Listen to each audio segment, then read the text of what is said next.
अच्छा, आपने अंधविश्वास की बात करी तो बहुत सारे जो ये यूट्यूबर्स भी जो स्टेटमेंट्स देते हैं, इवन बहुत सारे लोग इस चीज़ से अभी परे भी हटते हैं, तो वो एक चीज़ बोलते हैं कि यार बहुत सारे ना फ्रॉड होते हैं।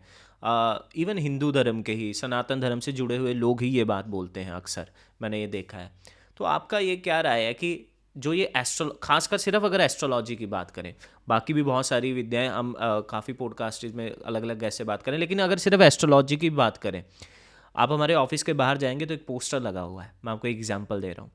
तो वो पोस्टर हर चौथे दिन चेंज हो जाता है। तो कभी तो उसमें काली माता का नाम लिखा होता है, कभी उसमें कोई मियाँ जी का नाम लिखा होता है, और तो कि क्या क्या वो परफॉर्म कर सकते हैं वो होता है, और नीचे एक बहुत बोल्ड में स्टेटमेंट लिखा होता है कि जो भी करेंगे आपको स्टैम्प पेपर पर लिख कर देंगे। और इतना बड़ा नंबर लगा हुआ है, आप उन्हें कॉल कर लीजिए तो उन्हें कॉल करके आपको मालूम लगेगा कि वो सब कुछ कर सकते हैं, किसी का कुछ भी, मतलब कुछ भी कर सकते हैं। तो ये सारी चीज़ें आपको नहीं लगता कि ये कहीं ना कहीं हमें सही डायरेक्शन की जगह जो तोड़ रही हैं उस जाने के बजाय? बिल्कुल, यहाँ पे मैं क्लैरिफाई करूँगा और बहुत अच्छा सवाल है ये। देखिए, अच्छा है तो बुरा भी है, पॉजिटिविटी है तो नेगेटिविटी भी है। एनर्जी अगर पॉजिटिव है तो एनर्जी नेगेटिव भी होगी। पहली बात देखिए, यंत्र मंत्र तंत्र ये सारी चीज़ें अवेलेबल हैं, हर चीज़ की अपनी एनर्जी है। इसके अंदर एस्ट्रोलॉजी की बात करें तो इसके अंदर इसकी रेक्टिफिकेशन, प्रॉब्लम्स की रेक्टिफिकेशन के लिए हमारे जो ग्रंथों में या हमारे जो ऋषि मुनियों ने, क्योंकि ये विद्या ब्रह्मा जी के मुखारविंद से निकली हुई और आगे पराशर ऋषि के और आगे और ऋषियों के साथ कनेक्ट होते हुए धरती पर आई।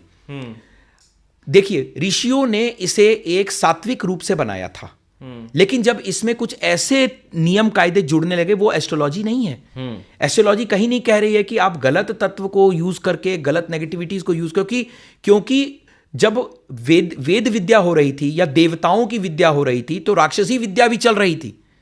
तो आपको मैं ये क्लैरिफाई करूंगा कि कहीं ना कहीं ये राक्षसी विद्याओं की बातें हो रही हैं, जहां पर कि कुछ इस तरीके की नेगेटिव टेक्निक्स से, जो आप बात कर रहे थे, उन टेक्निक्स से रिजल्ट्स पाने की बात है। मैं एक क्वेश्चन पूछना चाहता हूं कि क्या एक इंसान ही भगवान बन गया जो सब कुछ कर सकता है?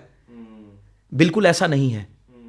ऐसा भगवान ने अपने अलग अलग रूपों में यह प्रूव करके दिया है कि इंसान जब भगवान बनने की कोशिश कर रहा था तो वो कहां चला गया, वो सब समझ रहे हैं। हिरण्यकश्यप के बारे में बात करते हैं तो हिरण्यकश्यप को मारने के लिए नरसिंह अवतार भगवान ने लिया। क्या प्रूव किया भगवान ने सिंपल प्रूव किया कि जब तक तुम एक राक्षस की प्रवृत्ति बनाकर आगे बढ़ के अपने आप को भगवान को, खुद बोलता था मैं ही भगवान हूं, तो एक लेवल पर जब वो पहुंच गया कि मैं भगवान ही हूं और वो अति हो गई, तो भगवान ने खंबे से निकल के प्रूव करके दिखा दिया कि तुम नहीं हो, तुम्हारे ऊपर एक सत्ता बैठी हुई है जो इसे कंट्रोल कर रही है।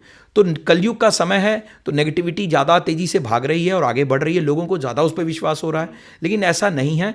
लोग अगर अध्यात्म को सही तरीके से समझें, ग्रंथों को सही तरीके से पढ़ें और गहराई में जाएं, तो उन्हें क्लैरिफाई हो जाएगा कि ये ऐसी कोई विद्याएं, ऐसी कोई चीज़ें उसके अंदर नहीं है। सात्विकता के साथ आगे बढ़ने की चीज़ें हैं ये, और वहीं से रिजल्ट्स पा जाते हैं लोग। ये वीडियो तो आपको अच्छा लगा ही होगा, लेकिन इससे भी ज्यादा मजेदार और वैल्यूएबल कंटेंट हमारे मेन चैनल बात कुछ और है पे है। अगर आप चाहते हैं कि आप पूरा कंटेंट देखना चाहते हैं, go there and watch the full podcast and subscribe करना मत भूलिएगा। एंजॉय।